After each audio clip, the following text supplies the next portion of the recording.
বিতরের নামাজ কি সূরা দিয়ে পড়তে হয়? স্বপ্নে সহবাস করতে দেখলে গুনাহ হবে কিনা, একা নামাজে একামত দেওয়া জরুরি কিনা, রুকু করার সময় কাপড় টাকনুর উপরে উঠে গেলে নামাজ হবে কি, নামাজের নিয়ত কিভাবে করব, নামাজে তেলাওয়াতে ভুল হলে কি সেজদা দিতে হবে, মাগরিবের সময় ঘুমিয়ে বা শুয়ে থাকা বা খাওয়ার বিধান সম্পর্কে জানতে চাই, খাটের উপর দাঁড়িয়ে নামাজ পড়া যাবে কিনা, নামাজে সানা পড়তে ভুলে গেলে নামাজ হবে কিনা, নবজাতকের বমি কাপড়ে লাগলে নামাজ হবে কিনা, অতীতের গুনাহ কিভাবে পানা চাইব, মৃত ব্যক্তির উদ্দেশ্যে মসজিদে মিষ্টি দিলে কি কোনো সওয়াব হবে, কোন কাজ করলে পরিবারে অশান্তি দূর হবে ও আর্থিক সচ্ছলতা ফিরবে, কোরআন মজিদ কি শুয়ে শুয়ে পড়া যাবে, অজুর সময় ঘন দাড়ির ভেতর পানি কিভাবে পৌঁছাতে হবে, মৃত মানুষ ভুল করে থাকলে আমরা তাকে মাফ করে দেই, কিন্তু আমরা ভুল করে থাকলে মৃত মানুষ কিভাবে মাফ করবে, ব্যাংকে ডিপিএস করা কি হালাল হবে, প্রচণ্ড শীতে ফরজ গোসল প্রয়োজন পড়লে কি কোনো ছাড় রয়েছে, যে ঘরে সূরা বাকারা পড়া হয় সে ঘরে জিন শয়তান প্রবেশ করতে পারে না, এটা কি সঠিক, মৃত মানুষকে দাফন করার পর কবরের ওপর নারিকেল পাতা রাখা হয়, এটার বিধান আছে কি। আর বিলম্ব না করে চলুন আপনাদের যে প্রশ্নগুলো ইতিমধ্যে আমাদের কাছে চলে এসছে সেগুলোর উত্তর দিয়ে আমরা শুরু করি। নাহিদ নোমান জানতে চেয়েছেন কোন কাজ করলে পরিবারে অশান্তি দূর হবে ও আর্থিক সচ্ছলতা ফিরবে। ভাই নাহিদ, এর জন্য আপনাকে আমি পরামর্শ দেব দুটি কাজ সবচেয়ে গুরুত্বের সাথে করার, এক হলো দুরূদ শরীফ আর একটা হলো ইস্তেগফার। এই দুটি জিনিস আপনি বেশি বেশি করে পাঠ করবেন। রাসূল আকরাম সাল্লাল্লাহু আলাইহি ওয়াসাল্লাম হাদিস থেকে বোঝা যায় দুরূদ এটা বেশি বেশি করে পাঠ করলে মানুষের বিপদ আপদ দূর হয়, পেরেশানি থেকে আল্লাহ তাআলা মুক্তি নসিব করেন। ইস্তেগফার ক্ষেত্রে আল্লাহ তাআলা বলেছেন সূরা নূহের মধ্যে ফাকুলতু আস্তাগফিরু রাব্বাকুম ইন্নাহু কানা গাফফারা ইউরসিলিস সামা আলাইকুম মিদরারা ওয়া ইউমদিদুকুম বিআমওয়ালিন ওয়া বানিন ওয়া ইয়াজআল লাকুম জান্নাতিন ওয়া ইয়াজআল লাকুম আনহারা। আয়াতগুলোর আলোকে অনেক মুফাসসিরিন ইকরাম, অনেক উলামায়ে ইকরাম বলেছেন যে ইস্তেগফার বেশি বেশি করলে আল্লাহ তাআলা রিজিক বৃদ্ধি করেন এবং মানুষের রিজিকের অনটন দূর করেন। অতএব এই দুটি আপনি নিয়মিত করবেন, সেই সাথে আপনি খুব সিরিয়াসনেসের সাথে হালাল উপার্জনের জন্য চেষ্টা করে যাবেন, আল্লাহ তাআলা আপনার সমস্যাকে দূর করে দিন। এরপরে মাসুদ হোসেন জানতে চেয়েছেন প্রতিবন্ধী সন্তান হলে লোক বলে আল্লাহ তার বিনিময়ে তোমাকে ভালো কিছু দান করবেন, এ কথাটা কতটুকু সত্য? ভাই মাসুদ হাসান, এ কথাটা পরিপূর্ণ সত্য, কারণ ইন্না আজামাল জাজা মিন আজমিল বালা, মানুষের জন্য যত বেশি পরীক্ষা আসে বড় আকারে তার বিনিময়ে সেরকম বড় আকারে আসে। সন্দেহাতীতভাবে কোনো বিকলাঙ্গ সন্তান যদি জন্ম হয়, কোনো প্রতিবন্ধী সন্তান যদি জন্ম হয়, মা বাবার অনেক পেরেশানির কারণ হয়, অনেক কষ্টের কারণ হয়। আল্লাহ তাআলার এই ফয়সালা তিনি মেনে নিয়েছেন, এই বিপদে তিনি ধৈর্য ধারণ করেছেন, এর জন্য তিনি অবশ্যই আল্লাহ তাআলার কাছে বিনিময় পাবেন, কারণ আল্লাহ তাআলা কোরআনে বলেছেন ইন্নামা ইউওয়াফাস সাবিরুনা আজরাহুম বিগাইরি হিসাব, যারা ধৈর্যশীল তাদের বিনিময় আল্লাহ তাআলা বিনা হিসাবে দিবেন। অতএব যারা তাদের এই ধরনের সন্তানের কারণে, সন্তান বিকলাঙ্গ হওয়ার কারণে বা অটিস্টিক হওয়ার কারণে তারা কষ্ট করছেন, স্ট্রাগল করছেন, ধৈর্য ধারণ করছেন, আল্লাহ ফয়সালাকে মেনে নিচ্ছেন, সন্দেহাতীতভাবে তার জন্য আল্লাহর কাছে তারা অফুরন্ত সওয়াব লাভ করবেন। মাহফুজ আহমেদ মুন্না জানতে চেয়েছেন মৃত মানুষকে দাফন করার পর কবরের ওপর নারিকেল পাতা রাখা হয়, এটার বিধান আছে কি? না, মৃত ব্যক্তিকে কবরে দাফন করার পর নারিকেল পাতা রাখার কোনো নির্দেশ কোন হাদিসে কোথাও দেওয়া হয়নি, বরং রাসূল আকরাম সাল্লাল্লাহু আলাইহি ওয়াসাল্লাম একটা কবরে তিনি ডাল গেড়েছেন এমনটি পাওয়া যায়, সেটি একটা কবরেই গেড়েছেন, এছাড়া অন্য কোনো কবরে বা সচরাচর সব কবরে তিনি ডাল গেড়েছেন এমনটি পাওয়া যায় না, যার কারণে কবরে কোনো কিছু গাড়তে হবে এমন কোনো কথা ইসলামের শরীয়ত অনুযায়ী নির্দেশিত নয়। তাহমি আপনি জানতে চেয়েছেন কেউ মারা গেলে তার থেকে কি মাপ চাওয়ার কোনো পথ আছে বা মাপ নেওয়ার কোনো বিধান আছে? বোন তাহমিদা, কেউ যদি মারা যায় তার থেকে মাপ চাওয়ার কোনো পথ আর খোলা থাকে না, তবে যদি আপনি তার কোনো হক নষ্ট করে থাকেন এবং তার কোনো পাওনা আপনার কাছে থেকে থাকে, তাহলে যে জিনিসটি করতে হবে তা হলো আপনি তাকে তার পক্ষ হয়ে আল্লাহর কাছে মাপ চাইবেন এবং তার পক্ষ থেকে দান সাদকা করবেন। কিয়ামতের ময়দানে আল্লাহ রাব্বুল আলামিন কিছু মানুষকে যাদের নেকামল দ্বারা আল্লাহ তাআলা সন্তুষ্ট, আপনি নিজে আল্লাহকে সন্তুষ্ট করার বেশি চেষ্টা করবেন যেহেতু আপনার ত্রুটি আছে, এরকম ব্যক্তিদেরকে আল্লাহ রাব্বুল আলামিন কিয়ামতের ময়দানে তার পাওনাদারদের কাছ থেকে আল্লাহ মুক্ত করে দিবেন। কীভাবে মুক্ত করবেন?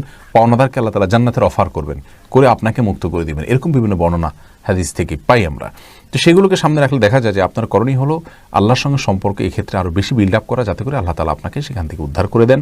আর সেই সাথে পাওনাদার মারা গেলে তার পক্ষ থেকে দান সদকা করা, দোয়া করা, এগুলো করবেন। এটা যদি হয়, আর অর্থনৈতিক পাওনা ছাড়া অন্য কোনো পাওনা হয়। আর যদি আর্থিক কোনো পাওনা তার থেকে থাকে, তাহলে তার মৃত্যুর পর তার সে পাওনা তার ওয়ারিশ যারা বেঁচে আছেন তাদের কাছে ফিরিয়ে দিতে হবে। এরপরে এমডি জায়েদ, আপনি ইউটিউব চ্যানেলে প্রশ্ন করেছেন, রাতে ঘুমানোর আগে তায়াম্মুম করলে কি ওযুর সুন্নত পালন হবে? রাতে ঘুমানোর আগে যদি কেউ তায়াম্মুম করেন, সেক্ষেত্রে ওযু করতে তিনি অপারগ অথবা ওযু তার জন্য কষ্টকর, সেই ভিত্তিতে তিনি যদি তায়াম্মুম করেন, তাহলে ইনশাআল্লাহ ওযুর যে কাজ, পবিত্রতা অর্জনের কাজ, সেটি আদায় হবে এবং সেই সওয়াব তিনি পাবেন ইনশাআল্লাহ। মোহাম্মদ ইফরাত, আপনি এটি থেকে জানতে চাইছেন, চোখে সুরমা লাগানো কি সুন্নাত? আর সুরমা লাগানোর পর যদি অজু করি সুরমার কালার থেকে যায়, এতে কি অজু হবে? আপনার শেষ প্রশ্ন উত্তর আগে দিই। সুরমার কালার যদি চোখে থেকে যায় অজু করার পরেও, তাহলে তাতে অজু হয়ে যাবে, কোনো অসুবিধা নেই। আর চুরমা লাগানো সুন্নাত, জি, সুরমা লাগানো সুন্নাত। সুরমা যেন অরিজিনাল হয়, স্বাস্থ্যসম্মত হয়, ক্ষতির কারণ না হয়, সেদিকটা খেয়াল করা উচিত। তবে সুরমা লাগানো সুন্নাত। রাসূল আকরাম সাল্লাল্লাহু আলাইহি ওয়াসাল্লামের হাদিসে সুরমা লাগানোর কথা স্পষ্টভাবে বর্ণিত হয়েছে। এরপরে মুজাহিদুল ইসলাম শওকাত, আপনি জানতে চেয়েছেন, যে ঘরে সূরা বাকারা পড়া হয় সে ঘরে জিন শয়তান প্রবেশ করতে পারে না, এটা কি সঠিক? যদি সঠিক হয় তবে সূরা বাকারা কতটুকু পড়তে হবে? ভাই মুজাহিদুল ইসলাম, এটা সঠিক এবং এ সম্পর্কে রাসূল আকরাম সাল্লাল্লাহু আলাইহি ওয়াসাল্লামের স্পষ্ট হাদিস রয়েছে। সূরা বাকারা যদি তেলাওয়াত করা হয় কোনো ভাষায়, সেখানে জিন শয়তান প্রবেশ করে না। এক্ষেত্রে কতটুকু তেলাওয়াত করবেন? এর উত্তর হলো যে আপনি তেলাওয়াত করতে থাকবেন শুরু থেকে শেষ পর্যন্ত, কোনো লিমিটেশন নাই যে এত আয়াত পড়বেন। যত বেশি পড়বেন, বারবার পড়তে থাকবেন। নিজে পড়তে না পারলে তেলাওয়াত, রেকর্ডকৃত তেলাওয়াত চালু করে রাখবেন। যদি অনেক উলামা একরাম সেটিকে যথেষ্ট নয় বলেছেন, কিন্তু আমরা দেখেছি রেকর্ডকৃত তেলাওয়াত চালু করে রাখলেও বাসা বাড়িতে জিনের উপদ্রব কমে যায়, মানুষ অনেকটা সুরক্ষিত হয়ে যায়, আলহামদুলিল্লাহ। এরপরে আব্দুল্লাহ মাহমুদ জানতে চেয়েছেন ইউটিউব চ্যানেলে, নামাজে তেলাওয়াতে ভুল হলে কি সেজদা দিতে হবে? দেখুন, নামাতে যদি তেলাওয়াতে ভুল হয় তাহলে সেজদা দেওয়ার ব্যাপার নাই। আপনার ভুলটা হয় অর্থ বিকৃত হওয়ার পর্যায়ের ভুল হবে না, তাহলে তো কোনো অসুবিধাই নেই। আর যদি অর্থ বিকৃত হওয়ার মতো ভুল হয়, সেই ক্ষেত্রে আপনি 3 আয়াত বা যতটুকু না পড়লে নয়, এতটুকু পড়ে ফেলেছেন, তারপরে যদি ভুল হয়, তাহলে ইনশাআল্লাহ সেখানে আপনার সালাত হয়ে যাবে। কোনো কোনো ক্ষেত্রে অর্থ বিকৃত হওয়ার মতো ভুল যদি হয়, তাহলে সেক্ষেত্রে আপনার সালাত হবেই না, সেজদা সাহুতে এটি কুলাবে না। এরপরে রাশিদুল ইসলাম শান্ত জানতে চেয়েছেন, প্রচণ্ড শীতে ফরজ গোসল প্রয়োজন পড়লে কি কোনো ছাড় রয়েছে? ভাই শান্ত, প্রচণ্ড শীতে ফরজ গোসল এর ক্ষেত্রে আপনি ঠান্ডা পানিতে গোসল করা কষ্টকর হলে আপনার জন্য ছাড় রয়েছে। সেই ক্ষেত্রে যদি ঠান্ডা পানি ব্যবহার করলে আপনার অঙ্গহানি হতে পারে, প্রচণ্ড রকমের রোগ দেখা দিতে পারে, জীবন নাশের ভয় হয় আপনার, অথচ গরম করার কোনো ওয়ে না থাকে, এরকম যদি হয় তাহলে আপনি তায়াম্মুম করতে পারেন। এরকম কোনো সিচুয়েশনে যদি পড়েন, এরকম কোনো জায়গায় যদি থাকেন। কিন্তু সচরাচর আমাদের দেশে যে পরিমাণ শীত পড়ে, কিছু কিছু এলাকাতে পঞ্চগড় ইত্যাদিতে অনেক বেশি শীত পড়ে, সেখানে এরকম কোনো সিচুয়েশন থাকতে পারে। কিন্তু নর্মালি অন্যান্য এলাকাগুলোতে, ঢাকার আশেপাশে বা অন্যান্য জেলাগুলোতে যে পরিমাণ শীত পড়ে, তাতে পানি ব্যবহার করলে অঙ্গহানি হয়ে যাবে বা জীবন হুমকির মধ্যে পড়বে, এরকম পরিস্থিতিতে পড়ার সম্ভাবনা খুবই ক্ষীণ।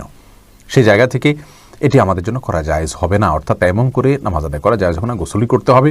আর গরম পানির ব্যবস্থা কম বেশ প্রায় বেশিরভাগ জায়গায় আজকাল থাকে, একটু কষ্ট হয়, হয়তো একটু বিব্রতকর পরিস্থিতিতে পড়তে হয়, অন্যরা জেনে যাবে, তাতে কি, আমার তো আল্লাহ তাআলার ফরজ নির্দেশ পালন করতে হবে, যার কারণে এটি আপনার অবহেলা করা যাবে না। নুসরাত জাহান ইমু, আপনি জানতে চেয়েছেন, মৃত ব্যক্তির সামনে আগরবাতি জ্বালানো যাবে কিনা? দেখুন, আগরবাতি মূলত জ্বালানোর নির্দেশ হলো সুঘ্রাণের জন্য। অতএব মৃত ব্যক্তিকে রেখেছেন, তার দেহ থেকে কোনো দুর্গন্ধ আসতে পারে, সেই জায়গা থেকে আপনি কোনো সুঘ্রাণ যুক্ত কোনো কিছু ব্যবহার করতেই পারেন, আগরবাতি জ্বালাতেই পারেন। এছাড়া মসজিদে আগরবাতি জ্বালানোর কথা মুরাদুল্লাহ তাআলা বলেছেন। ইমানদারের বাসা বাড়িতে আগরবাতি অথবা ধূপের আপনার ধোঁয়া, এটা প্রজ্বলন করা হবে সুঘ্রাণের জন্য, এটি ভালো, এটি খারাপ কোনো কাজ নয়। তবে মৃত ব্যক্তির জন্য করতেই হবে এমন কোনো বিষয় নয়। মোশাররফ হোসেন জানতে চেয়েছেন, নামাজে সানা পড়তে ভুলে গেলে নামাজ হবে কিনা? হ্যাঁ ভাই, নামাজ হয়ে যাবে, কারণ সানা পড়া এটা নামাজের জন্য ফরজ বা ওয়াজিব নয়। ফরজ বা ওয়াজিব নয় এমন কোনো কিছু ছুটে গেলে নামাজ হয়ে যাবে, কোনো অসুবিধা নেই। এরপরে ইস্তাব্রো বাণী, এই আইডি থেকে আপনি জানতে চেয়েছেন খাটের উপর দাঁড়িয়ে নামাজ পড়া যাবে কি না। যাবে, কোনো অসুবিধা নেই। আপনি খাট হোক আর ভূমি হোক, ফ্লোর হোক, যে কোনো জায়গায় দাঁড়িয়ে সালাত আদায় করতে পারবেন। আপনি স্বাভাবিকভাবে যদি সালাত আদায় করতে অসুবিধা না হয় তাহলে সেক্ষেত্রে কোনো অসুবিধা নেই। হ্যাঁ, কোনো খাটের উপরে দেখা যায় যে ম্যাট্রেস বা ফোম থাকার কারণে অনেক দূর ডেবে যায়, যার কারণে রুকু সিজদায় তিনি ব্যালেন্স রাখতে পারেন না এবং সুন্দরভাবে সালাত আদায় করতে পারেন না, সিজদা সঠিকভাবে করতে পারেন না। এরকম যদি হয় তাহলে সেক্ষেত্রে তার জন্য খাটে দাঁড়িয়ে সালাত আদায় করা উচিত হবে না। এটা কমপক্ষে মাকরু হবে, অপছন্দনীয় হবে, তবে সালাত হয়ে যাবে। যেহেতু সালাত স্বাভাবিকভাবে করতে তার অসুবিধা হয়, শরীরে ব্যালেন্স ঠিক রাখতে পারে না, রুকু সিজদা যথাযথভাবে করতে অসুবিধা হয় এবং মনোযোগও ব্যাঘাত সৃষ্টি হয়, যার কারণে এরকম জায়গায় সালাত করা উচিত নয়। আর যদি এতটা নরম না হয় তাহলে সেক্ষেত্রে সাধারণ খাটে বা চকিতে সালাত আদায় করতে কোনো অসুবিধা নেই। আয়েশা আহমেদ, আপনি ইউটিউব চ্যানেলে প্রশ্ন করেছেন বিয়ের ক্ষেত্রে ছেলে বা মেয়ের ছবি দেখা যাবে কি না। দেখুন, ছেলে বা মেয়ের ছবি দেখা যাবে বিয়ের ক্ষেত্রে শর্ত সাপেক্ষে। আর সে শর্ত হলো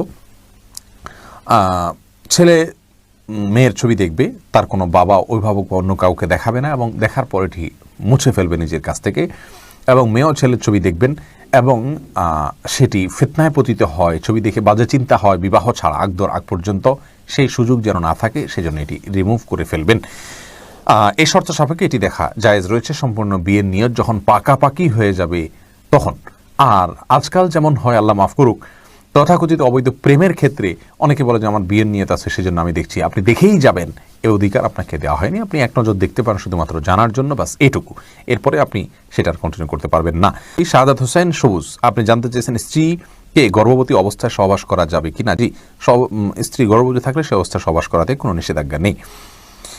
সন্তা ইসলাম জানতে চেয়েছেন যে ব্যক্তি আল্লাহর 99 নাম মুখস্থ রাখবে সে জান্নাতে যাবে, এই কথাটি কতটুকু সত্য। বোন সন্তা এই সম্পর্কে হাদিসে একটি কথা রয়েছে, নবী সাল্লাল্লাহু আলাইহি ওয়াসাল্লাম বলেছেন ইন্না লিল্লাহি তাসামাতে সাইনা ইসমান, নিশ্চয় আল্লাহ তাআলার 99টি নাম রয়েছে, যেই নামগুলোকে যদি কেউ সংরক্ষণ করেন, এই সংরক্ষণ করার একটা অর্থ হলো মুখস্থ করা, আর একটা অর্থ হলো যে এই সংরক্ষণ করার মানে হলো এগুলোর অর্থ বুঝে আল্লাহ তাআলার এই গুণগুলোকে বিশ্বাসে আনা, যেটি আমাদের ঈমানের জন্য অবিচ্ছেদ্য অংশ, করতেই হবে, সেই বিশ্বাস লালন করা। এভাবে যদি কেউ সংরক্ষণ করেন সার্বিকভাবে, তিনি জান্নাতে যাবেন, এরকম একটি হাদিস রয়েছে। এরপরে জান্নাতুল ফেরদাউস আপনি জানতে চেয়েছেন অসুস্থতা থেকে মুক্তি লাভের জন্য রোজা মানত করা যাবে কি না।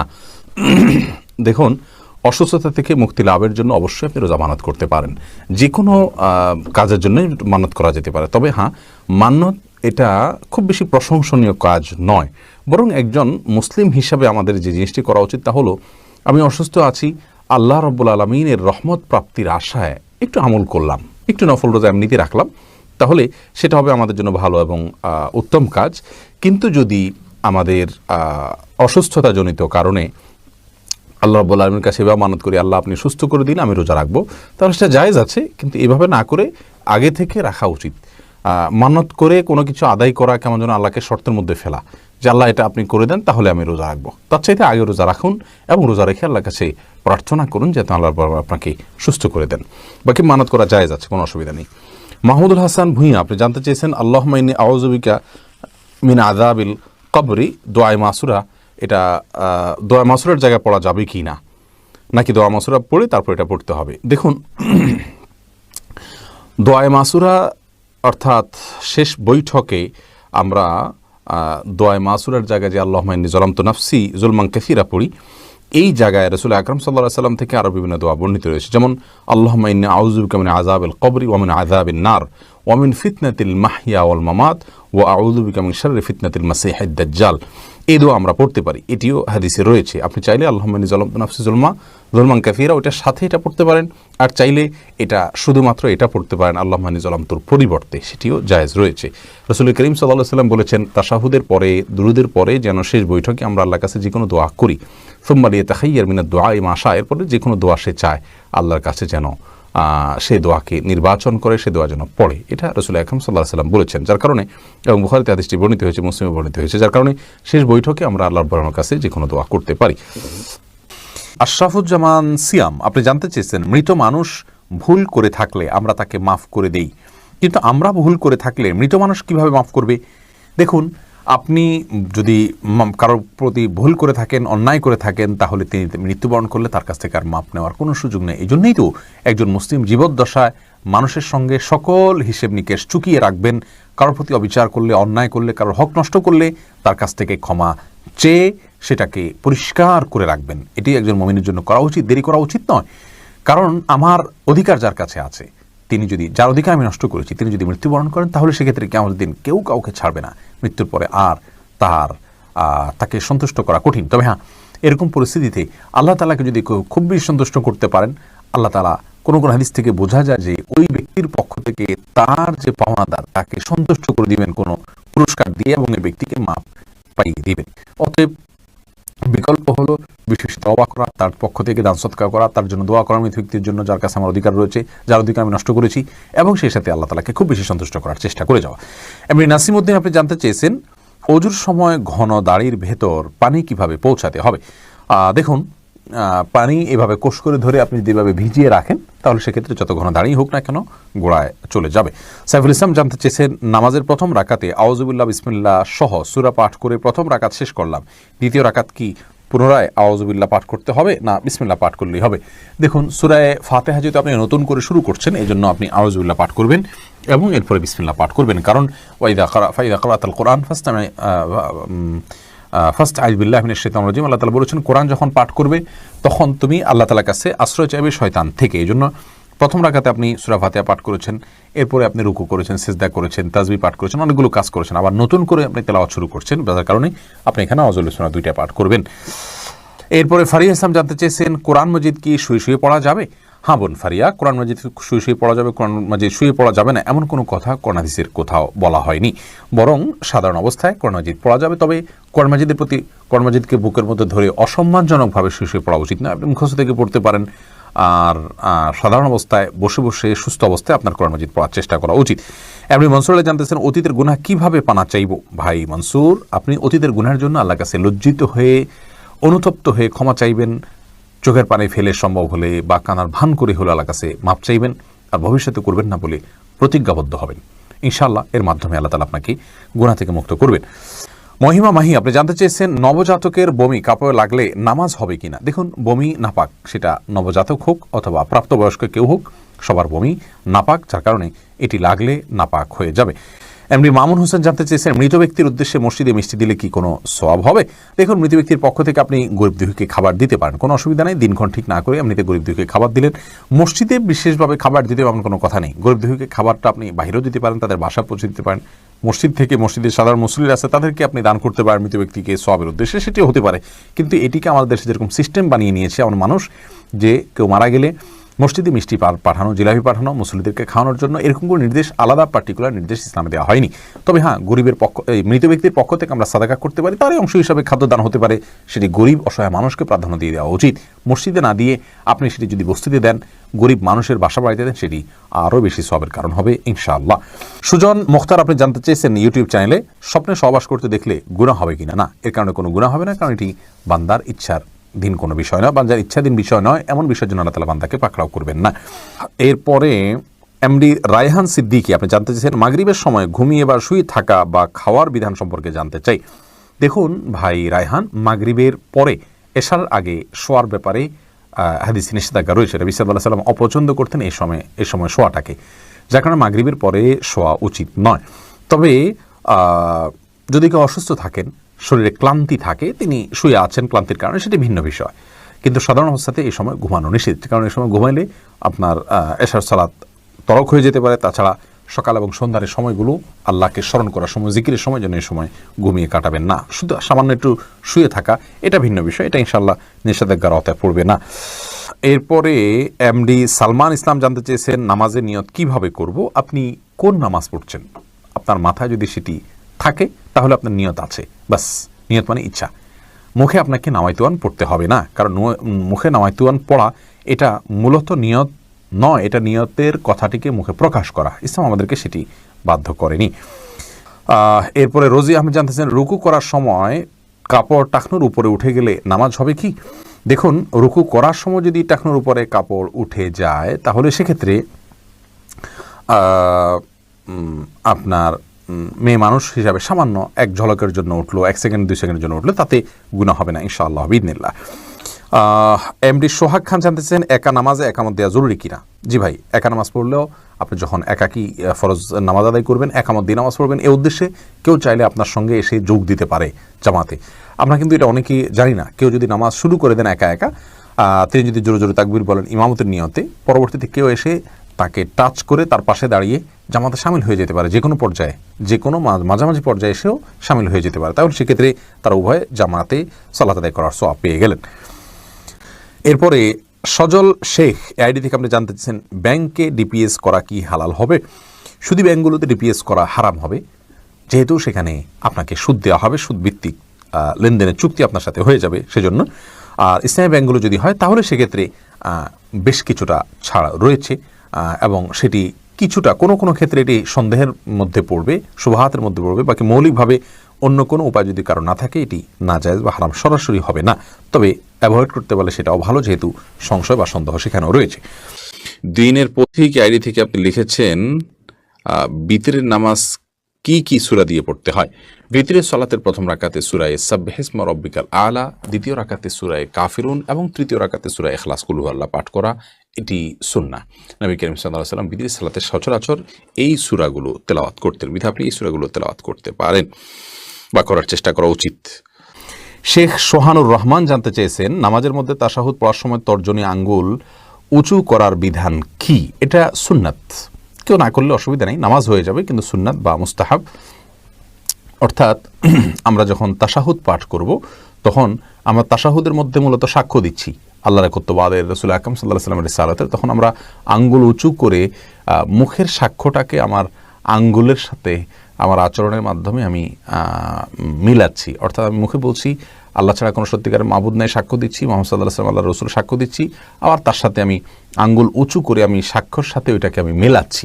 তো এটা জায়েজ, এটা মুস্তাহাব, করা উচিত। যদি কেউ না করেন নামাজ হয়ে যাবে। এটার পদ্ধতি নিয়ে অনেক মতপার্থক্য আছে, এ নিয়ে আমরা বারবার বলেছি। সারাক্ষণ নাতে থাকবো নাকি উঠিয়ে শুধু ধরে রাখবো? তো নাতে থাকার সপক্ষে একটি হাদিস মুসনাদ আহমদে বর্ণিত হয়েছে যে এই আঙ্গুল নাড়ানোটা শয়তানের উপরে লোহার চাইতে বেশি, আপনার লোহার আঘাতের চাইতে বেশি কষ্টের। তো এই হাদিসের ভিত্তিতে অনেক আমাকে মনে করেন যে নাড়াতে থাকলে শয়তানের প্রতি এটা আঘাতের কাজ দেয়, এই জন্য নাড়াতে থাকার কথা তারা বলেন। আর এর বিপরীতে অনেক উলামায়ে কেরামের মতে এটা শুধুমাত্র উঠাবেন এবং নামাবেন। এখানে নাড়ানো বলতে উদ্দেশ্য হলো উঠানেল এবং এই নাড়ানো, সারাক্ষণ নাড়ানো উদ্দেশ্য না। আর তাছাড়া এখানে বেশিরভাগ হাদিসগুলোতে এসে ইউশিরু, আঙ্গুল দিয়ে ইশারা করা। তো ইশারা করা না এলে ইশারা করা হয় না, উঠানো এবং নামানোর মাধ্যমে ইশারা করা হয়। এই দ্বিতীয় মতটা আমার কাছে বেশি শক্তিশালী মনে হয়, অর্থাৎ উঠাবেন এবং নামাবেন। এমডি আরিফ আবার উঠানো নামানোর ক্ষেত্রে অনেকে বলেন আশহাদু বলার সময় উঠাবেন, লা ইলাহা ইল্লাল্লাহ বলার সময় নামা ফেলতে হবে, একটু আগের পরে হলে ঈমান থাকবে না। এগুলো সম্পূর্ণ ভিত্তিহীন কথা। সোহেল রানা আপনি প্রশ্ন করেছেন অনেকে বলে স্ত্রী প্রেগনেন্ট থাকলে স্বামী কোনো জীবজন্তু মারতে পারবে না, যেমন মশা, মাছি, ছারপোকা ইত্যাদি, মারলে আগত সন্তানের অমঙ্গল হবে, এটা কি সঠিক?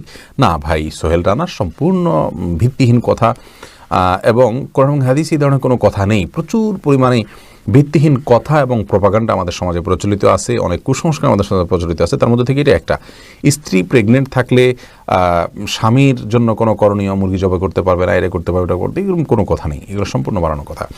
এমডি শহীদুল্লাহ জানতে চেয়েছেন জনৈক ব্যক্তি বলেছেন ফরজ সালাতের পর মুনাজাত না ধরে বসে থাকলে অহংকার করা হয়, আসলে কি তাই? না ভাই শহীদুল্লাহ, ফরজ সালাতের পরে রাসূল করিম সাল্লাল্লাহু আলাইহি সাল্লাম মুনাজাত ধরতেন এরকম কোনো হাদিস আমাদের জানা নেই যে ফরজ সালাতের পরে তিনি মুনাজাত ধরতেন। বিভিন্ন হাদিস থেকে ইশারা ইঙ্গিতে জোড়াতালি দিয়ে এই জিনিসটাকে প্রমাণ করার চেষ্টা করা হয়। সালাতের মতো এত কমন একটি ইবাদত, নিয়মিত যেটা 5 বার আদায় করতে হয়, সেখানে রাসূল আকরাম সাল্লাল্লাহু আলাইহি সাল্লাম সালাম ফেরানোর পরে যদি হাত তুলে থাকেন, হাত তুলে মুনাজাত করে থাকেন, তাহলে সেটি অবশ্যই হাদিসের কিতাবগুলোতে আসবে। সেরকমটি কোনো হাদিসের কিতাবগুলোতে বর্ণিত হয়নি। অতএব কেউ যদি হাত না তোলেন তাকে অহংকারী বলা এটা মূর্খতা ছাড়া আর কিছুই নয়। সুন্নাহ অনুসরণ করলে অহংকারী হবে কেন? এরপরে আরাফাত বাপ্পি আপনি জানতে চেয়েছেন বাড়ির পুকুরে মানুষ নানান ধরনের নাপাক জিনিস ফেলে থাকে, সেখানে অজু করার বিধান কি? ভাই আরাফাত, বাড়ির পুকুরে যদি নাপাক জিনিস ফেলা হয়, পুকুর যদি অনেক বড় হয়, তাহলে সেক্ষেত্রে যেই জায়গাটাতে নাপাক আছে তার আশেপাশের পানিগুলো নাপাক ধরা হবে, কিন্তু অপর প্রান্তের পানিগুলো পাক ধরা হবে। অনেক পানিতে যদি নাপাক পড়ে তাহলে সেক্ষেত্রে এই বিধান প্রযোজ্য হয়। বিধায় এটা নিয়ে আপনার হেজিটেশন করার কোনো কারণ নেই। আপনার রুচিতে না করলে আপনি সে পানি ব্যবহার করবেন না, ভিন্ন কথা। কিন্তু শরীরের দৃষ্টিকোণ হলো বড় পুকুর বা বড় কোনো পানির আপনার পুকুর হোক, নদী নালা হোক, এরকম কিছু যদি হয় তাহলে সেক্ষেত্রে ওই পুকুরে কোনো এক প্রান্তে নাপাক পড়লে ওই জায়গা নাপাকটার আশেপাশের পানিগুলো নাপাক হিসেবে বিবেচিত হবে, বাকিগুলো পাক থাকবে। হ্যাঁ,